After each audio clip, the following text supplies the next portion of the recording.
warahmatullahi wabarakatuh. Selamat pagi anak-anakku sekalian yang ibu banggakan dan dimanapun kalian berada. Semoga selalu dalam keadaan sehat walafiat dan selalu dalam lindungan Allah SWT. Selamat datang di mata pelajaran Produk Kreatif dan Kewirausahaan kelas 11 dengan sistem pembelajaran daring.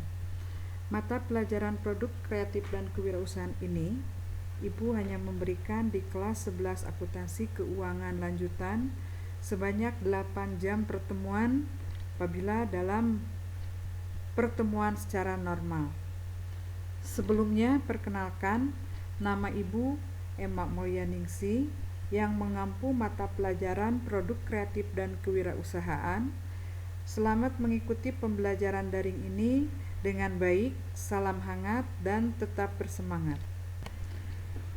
Untuk pertemuan pertama, kita akan mempelajari tentang dasar-dasar kewirausahaan. Di mana sebelum kita lanjutkan kepada materi yang akan kita bahas, yang pertama kita harus tahu yaitu mengenai atau memahami kewirausahaan dan wirausaha dan melakukan pengelompokan karakter wirausaha. Sebelum kita akan mempelajari definisi tentang kewirausahaan dan wirausaha, sebagai pembuka Ibu akan jelaskan terlebih dahulu di mana menjadi seorang wirausaha itu merupakan salah satu pilihan profesi bagi siswa untuk masa depannya. Menjadi seorang wirausaha biasanya diwujudkan oleh siapa saja. Seorang wirausaha mampu menggerakkan sebuah bidang usaha, menciptakan produk, menjalankan proses produksi dan memasarkan produk tersebut, serta dapat memperoleh hasil keuntungan dari usaha yang dijalankan. Suatu usaha yang dirintis oleh seorang wirausaha tidak terlalu mendulang kesuksesan pada awalnya. Beberapa wirausaha memulai usahanya dari skala kecil dengan segala keterbatasan modal dan tenaga kerja yang ada. Namun seiringnya berjalan waktu, jika ia tekun di dalam menjalankan usahanya, ia akan mendapatkan hasil yang menguntungkan dari usaha tersebut. Baik, kita lanjutkan. Mengenai definisi kewirausahaan dan wirausaha itu sendiri, Ibu akan jelaskan terlebih dahulu istilah kewirausahaan. Kewirausahaan merupakan padanan kata dari kata entrepreneurship. Di dalam bahasa Inggris, entrepreneurship itu sendiri sebenarnya berawal dari bahasa Prancis, yaitu entrepreneur, yang berarti petualang, pencipta, dan pengelola usaha. Istilah itu diperkenalkan pertama kali oleh Richard Clinton pada tahun 1755. Istilah ini semakin populer setelah digunakan oleh pakar ekonomi JBC pada tahun 1803.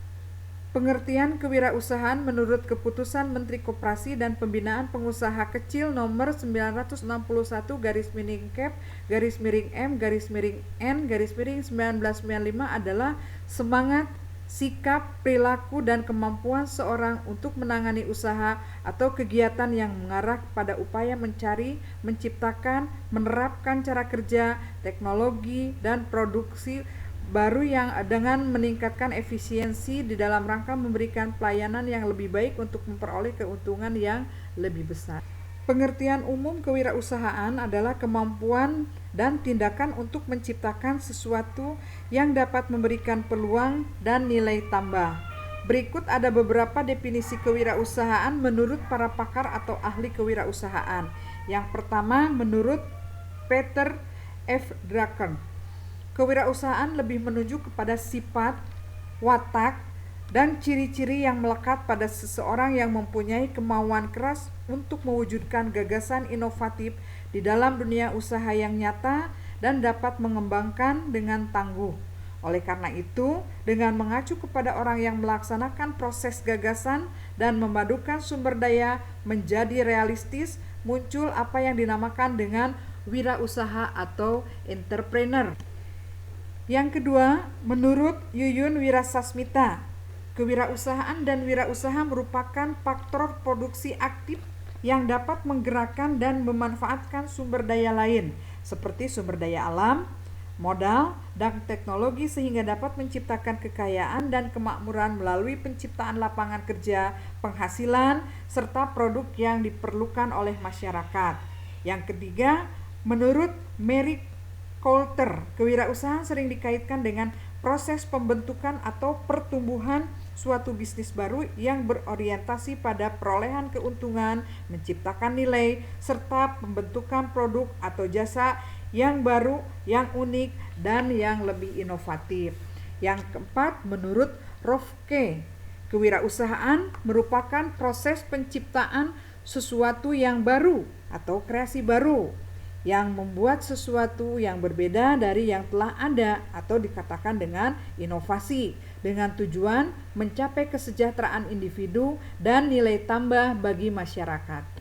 Selanjutnya, ada yang dikatakan dengan definisi wirausaha. Tadi sebelumnya kita berbicara kewirausahaan, sifat karakter. Sekarang definisi kewirausahaan.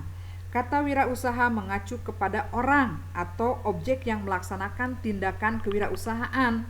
Wirausaha adalah orang yang dapat menciptakan peluang dan nilai tambah melalui gagasan baru, memadukan sumber daya, dan merealisasikan gagasan tersebut menjadi kenyataan. Ide serta gagasan tersebut dibuat dalam bentuk sebuah bisnis yang berjalan dan mendapatkan hasil. Baik, untuk lebih memahami lebih lanjut tentang arti wirausaha, berikut akan Ibu paparkan definisi wirausaha. Kesatu, menurut Mark Hoffes. Dalam pernyataannya terkait wirausaha menurut Mark Hoffes berpandangan sebagai berikut. Wirausaha adalah orang yang bertanggung jawab di dalam menyusun, mengelola, dan mengukur resiko suatu usaha. Yang kedua, wirausaha merupakan inovator yang mampu memanfaatkan dan mengubah kesempatan menjadi ide yang dapat dijual atau dipasarkan serta memberikan nilai tambah dengan memanfaatkan upaya, waktu, biaya, dan kecakapan dengan tujuan mendapatkan keuntungan. Yang ketiga, wirausaha adalah berpikir mandiri yang memiliki keberanian untuk berbeda latar belakang dalam berbagai hal yang bersifat umum. Yang keempat, wirausaha adalah pembawa perubahan dalam dunia bisnis yang tidak mudah menyerah dalam berbagai kesulitan untuk mengejar keberhasilan yang dirintis secara terencana. Yang keduanya, menurut Schumpeter, rumusan entrepreneur yang berkembang saat ini kebanyakan berasal dari konsep Schumpeter. Schumpeter menyatakan bahwa wirausaha atau entrepreneur merupakan pengusaha yang melaksanakan kombinasi-kombinasi baru di dalam bidang teknik dan komersial dalam bentuk praktik. Inti dari fungsi pengusaha adalah pengenalan dan pelaksanaan kemungkinan-kemungkinan baru dalam bidang perekonomian dengan cara sebagai berikut. A. Memperkenalkan produk baru atau berkualitas baru terhadap suatu barang yang belum dikenal oleh konsumen. B. Melaksanakan suatu metode produksi dari suatu penemuan ilmiah yang baru serta berbagai cara baru untuk menangani suatu produk supaya mendatangkan hasil yang lebih banyak. C. Memperluas pemasaran dengan memasuki pasar yang belum pernah dimasuki cabang industri yang bersangkutan. D. Membuka suatu sumber daya dasar baru, setengah jadi, atau sumber-sumber yang masih harus dikembangkan. E. Melaksanakan organisasi baru. Definisi yang ketiga menurut Dan Steinhoff dan John Burgess.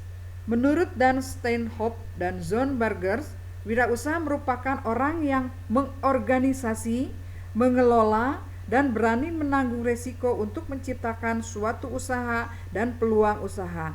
Pada dasarnya seorang wirausaha harus mampu melihat suatu peluang yang memanfaatkannya untuk mencapai keuntungan atau manfaat bagi dirinya dan lingkungan sekitar serta kelanjutan usahanya.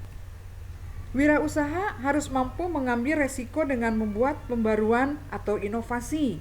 Wirausaha juga harus pandai melihat ke depan dengan mengambil pelajaran dari pengalaman di waktu lampau serta kemampuannya di dalam menerima dan memanfaatkan realitas atau kenyataan yang ada di sekelilingnya.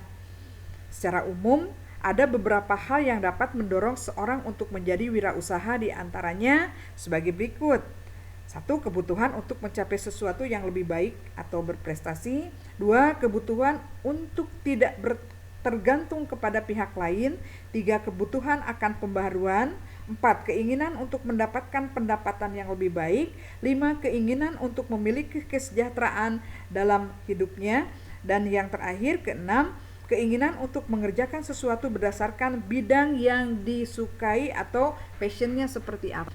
Jadi bisa kita simpulkan bahwa kewirausahaan adalah semangat, sikap, perilaku, dan kemampuan seseorang untuk menjalankan usaha atau kegiatan yang mengarahkan kepada upaya mencari, menciptakan, serta menerapkan cara kerja, teknologi, dan produk baru dengan meningkatkan efisiensi dalam rangka memberikan pelayanan yang lebih baik atau memperoleh keuntungan yang lebih besar.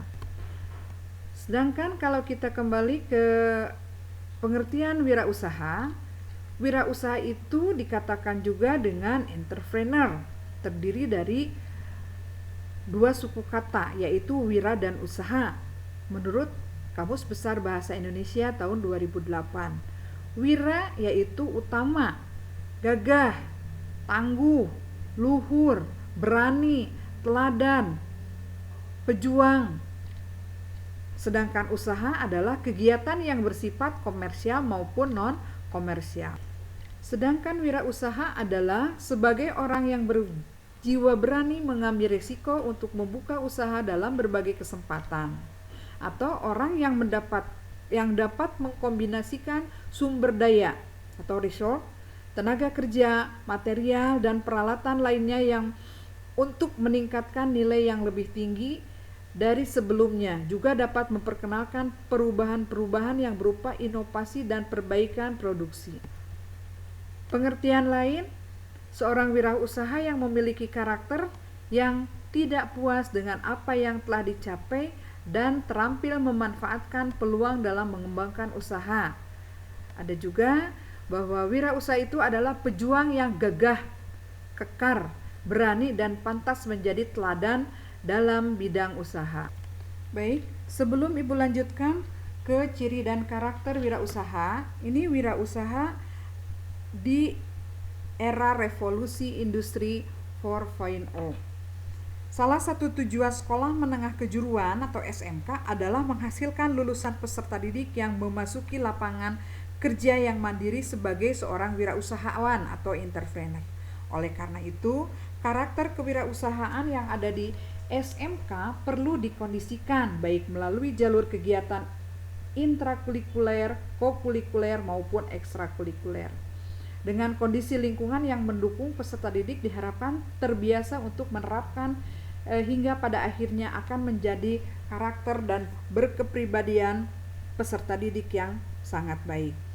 Untuk menghasilkan potensi sebagai seorang wirausahawan, kalian itu harus mampu menggali wawasan dan memotivasi diri sendiri, di mana cara yang dilaksanakan untuk memotivasi diri sendiri sejak dini adalah: 1. Berkeinginan untuk dapat mandiri dan dapat berkreasi di bidang yang paling kalian sukai. Yang kedua, berkeinginan untuk membahagiakan dan membanggakan orang tua, keluarga, dan saudara. Ketiga, berkeinginan untuk dapat membantu permasalahan di lingkungan sekitar. Yang keempat, berkeinginan untuk dapat menggunakan teknologi digital sebagai sarana memudahkan dan melesatkan bisnis di era revolusi industri 4.0 ini. Yang kelima, berkeinginan mendapatkan penghasilan yang tidak terbatas dan hidup lebih sejahtera. Baik, di dalam perkembangan kewirausahaan saat ini, kita tidak terlepas dengan kebutuhan yang namanya internet. Di era revolusi industri ini, kita harus lebih jauh lagi mengenal apa itu tentang revolusi industri. Revolusi industri adalah perubahan besar terhadap cara manusia di dalam mengolah sumber daya dan memproduksi barang. Revolusi industri merupakan fenomena yang terjadi antara tahun 1750 sampai dengan 1850. Saat itu terjadi perubahan secara besar-besaran di bidang pertanian, manufaktur, pertambangan, transportasi, dan teknologi. Perubahan tersebut ikut berdampak kepada kondisi sosial, ekonomi, dan budaya dunia saat itu. Revolusi industri tahap 1. Revolusi yang pertama terjadi pada abad 18, ditandai dengan penemuan mesin uap yang digunakan untuk proses produksi barang. Saat itu di Inggris, mesin uap digunakan sebagai alat tenun, sebagai mekanisme pertama yang dapat meningkatkan produktivitas industri di bidang tekstil. Peralatan kerja yang awalnya tergantung kepada tenaga manusia dan hewan, akhirnya digantikan dengan mesin tersebut. Selain itu, mesin uap juga digunakan pada bidang transportasi, menggantikan tenaga angin. Penggunaan tenaga angin pada alat transportasi pun mulai berkurang semenjak James Watt menemukan mesin uap yang jauh lebih efisien dan lebih murah dibandingkan dengan mesin uap sebelumnya pada tahun 1776. Dengan mesin uap tersebut, kapal dapat berlayar selama 24 jam penuh ke seluruh penjuru dunia, asalkan didukung dengan kayu dan batu bara yang cukup. Hal inilah yang memungkinkan lahirnya era imperialisme atau penjajahan ke negara-negara Asia, Afrika, dan Amerika Serikat. Revolusi tahap 2. Revolusi industri tahap 2 terjadi pada abad ke-20 yang ditandai dengan penemuan tenaga listrik. Mesin uap pun mulai tergantikan oleh tenaga listrik yang pada akhirnya tahun 1800 itu mobil mulai diproduksi secara massal yang diikuti dengan produksi ribuan tank, pesawat, dan senjata dengan bantuan tenaga listrik. Di era ini disebut dengan revolusi teknologi. Ingat, tahap 2 revolusi teknologi. Selanjutnya revolusi tahap 3. Revolusi industri tahap 3 dipicu oleh mesin yang dapat bergerak dan berpikir secara otomatis, yaitu komputer dan robot. Salah satu komputer pertama yang dikembangkan untuk memecahkan kode buatan Nazi Jerman pada era Perang Dunia Kedua adalah komputer yang bernama Colossus. Komputer purba tersebut hanya menerima perintah melalui pita kertas yang membutuhkan daya listrik yang sangat besar, yaitu di 8.000 watt.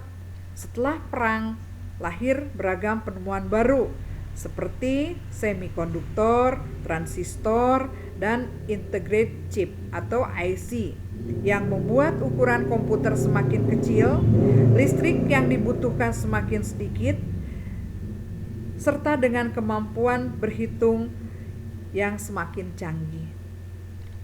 Dan yang keempat, revolusi industri. Saat ini yang akan menuju ke revolusi ke tahap 5. Nah, sekarang akan Ibu jelaskan revolusi industri tahap 4. Revolusi industri tahap 4 adalah tren di dunia industri yang menggabungkan teknologi otomatisasi dengan teknologi cyber. Pada revolusi industri 401, teknologi manufaktur sudah masuk pada tren otomatisasi dan pertukaran data. Hal tersebut mencakup sistem cyber fisik, Internet of Things (IoT), cloud computing atau cognitive computing. Revolusi industri 4.0 menambahkan teknologi cerdas yang dapat terhubung dengan berbagai bidang kehidupan manusia. Contohnya, yang terdekat adalah munculnya transportasi dengan sistem ride sharing seperti Gojek, Grab, dan yang lain-lainnya. Kehadiran revolusi industri ini menghadirkan usaha baru di lapangan kerja baru dan profesi baru yang tidak terpikirkan sebelumnya.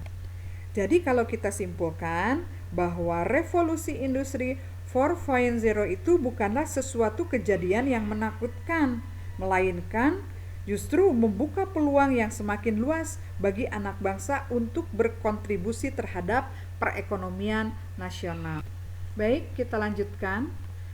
Karakter yang dibutuhkan seorang wirausaha di era revolusi industri yang mempunyai 5 kunci sukses usaha. Baik, kita lanjutkan. 5 kunci sukses. Yang pertama yaitu motivasi berprestasi, antara lain pekerja keras, pantang menyerah, semangat, dan komitmen. Yang kedua, orientasi masa depan, yaitu visioner, berpikir positif, dan berpengetahuan. Yang ketiga, kepemimpinan, yaitu keberanian bertindak, tim yang baik, berjiwa besar, berani mengambil resiko, open-minded, dan percaya diri. Yang keempat, jaringan usaha, yaitu jaringan kerja, pertemanan, dan kerjasama. Yang kelima, tanggap menghadapi perubahan, yaitu berpikir kritis, menyenangkan, proaktif, kreatif, inovatif, efisien, produktif, dan orisinal. Kita lanjutkan. Kita lihat poin D, yaitu tentang inspirasi wirausaha yang menggunakan teknologi digital. Menilik kesuksesan beberapa wirausaha sebagai startup unicorn Indonesia. 4 perusahaan startup Indonesia yaitu Gojek, Traveloka, Tokopedia, dan Bukalapak yang berhasil menyandang status unicorn atau memiliki valuasi di atas 1 miliar. Kondisi ini membuat beberapa bos startup Indonesia tersebut masuk ke dalam daftar 150 orang terkaya di Indonesia versi Global Asia. Menariknya, wirausahaan muda tersebut meraih kesuksesan di jenjang usia yang sama, yakni di usia sekitar 30 tahun. Salah satu contohnya di sini adalah Nadiem Makarim. Nadiem Makarim merupakan seorang di balik kesuksesan platform penyedia layanan transportasi online, yaitu Gojek. Dirinya tercatat memiliki kekayaan di atas 100 juta dolar atau sekitar 1,4 triliun rupiah di usianya 33 tahun. Hal ini membuat Nadiem berada pada posisi ke-150 sebagai orang terkaya di Indonesia. Gojek menjadi startup pertama asal Indonesia yang menjadi unicorn pada tahun 2016. Butuh waktu sekitar 6 tahun bagi Gojek untuk menjadi unicorn setelah lahir di tahun 2010. Status unicorn pun disematkan setelah Gojek menerima suntikan dana senilai 550 juta dolar dari konsorsium investor yang dipimpin oleh Sequoia Capital di Warburg. Gojek pun terus menerima dana segar dari beragam investor. Tidak puas hanya menjadi tuan rumah negeri sendiri, Nadiem membawa Gojek melebarkan sayap bisnisnya ke 4 negara di ASEAN, yakni ke Vietnam, Thailand, Filipina, dan Singapura. Nilai investasi di 4 negara tersebut diperkirakan sebesar 500 juta dolar. Saat ini Gojek terus berkoordinasi dan berkomunikasi dengan pemerintah negara keempat dan para pemangku kepentingan lainnya untuk memastikan kesiapan operasional bisnis di tiap-tiap negara. Sehingga nantinya bisnis Gojek tersebut akan dijalankan oleh tim lokal yang akan didukung oleh teknologi dan keahlian dari Gojek tersebut. Jadi kalau kita lihat bahwa seorang Nadiem Makarim, Bank Menteri ini bukan hanya terkenalnya sekarang. Beliau dari 2010 pun sudah mencanangkan, sudah memiliki program yang berkaitan dengan teknologi digital. Ada yang lain, diantaranya Peri Unardi. Pria berusia 30 tahun ini merupakan bos Traveloka, platform biro perjalanan wisata, dengan menduduki posisi ke-146 sebagai orang terkaya di Indonesia. Dirinya memiliki kekayaan sebesar 140 5 juta dolar atau sekitar 2 triliun rupiah. Ferry mendirikan Traveloka bersama kedua rekannya pada tahun 2012 lalu. Traveloka menjadi startup Indonesia ketiga yang bergelar unicorn dan butuh waktu 5 tahun bagi Traveloka untuk menyemat status tersebut. Setelah berhasil menggait investasi dari perusahaan-perusahaan perjalanan online yang terkemuka di dunia seperti Expedia Link, Ace Venture, Lighthouse Capital Group, dan yang lain-lainnya, sehingga dia berhasil menjadi wirausaha yang sukses di bidang teknologi digital. Ada juga seorang William Tanuwijaya. William yang kini berusia 36 tahun berhasil membawa kesuksesan platform Tokopedia yang dibangunnya sejak tahun 2009 dengan memiliki kekayaan 130 juta dolar atau sekitar 1,8 triliun rupiah. William menduduki posisi ke-148 sebagai orang terkaya di Indonesia. Tokopedia merupakan startup kedua asal Indonesia yang menjadi unicorn.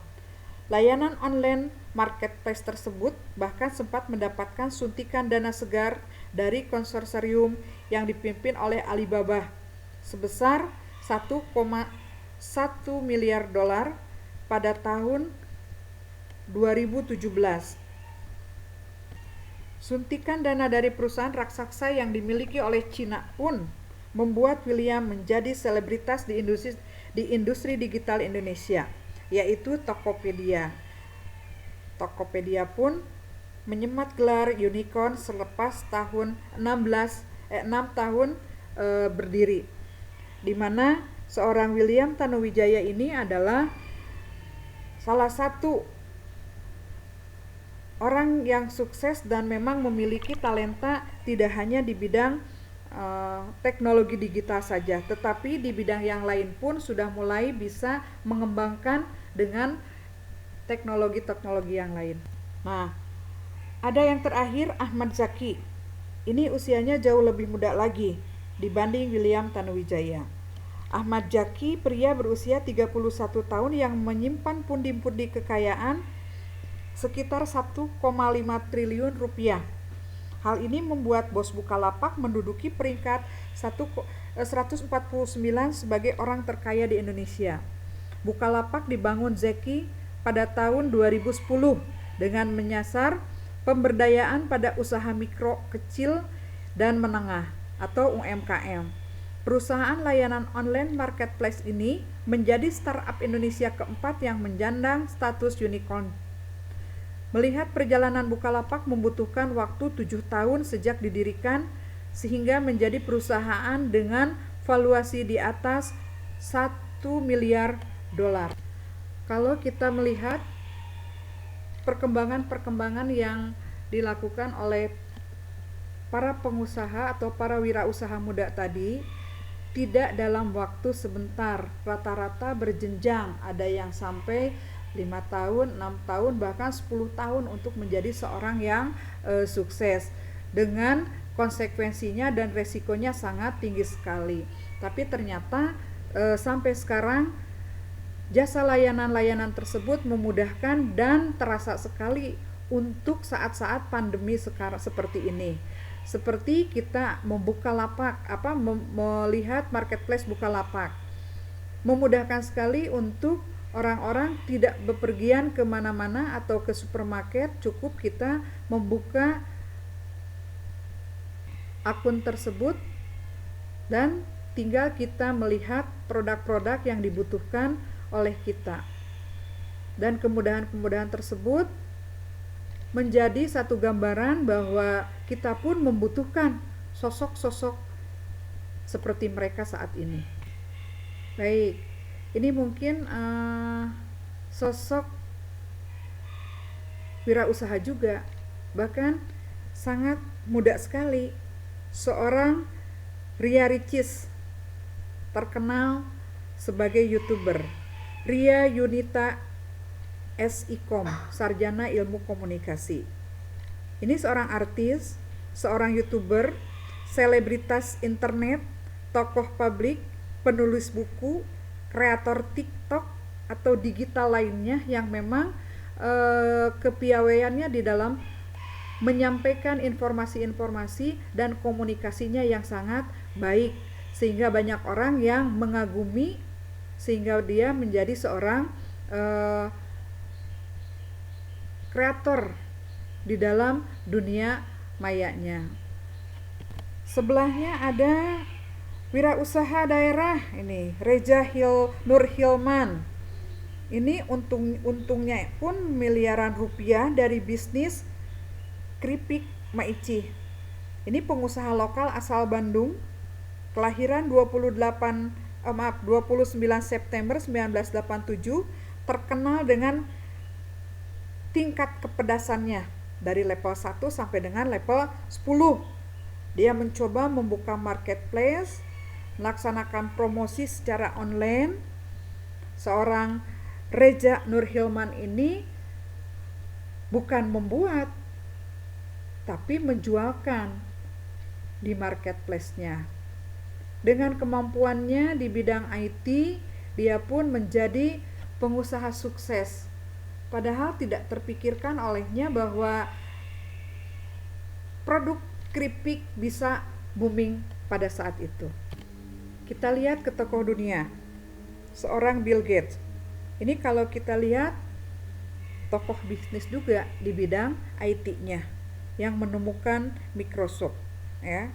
Kelahiran Amerika 28 Oktober 1955 sebagai pengusaha revolusi komputer atau di bidang IT. Sebelahnya Thomas Alva Edison.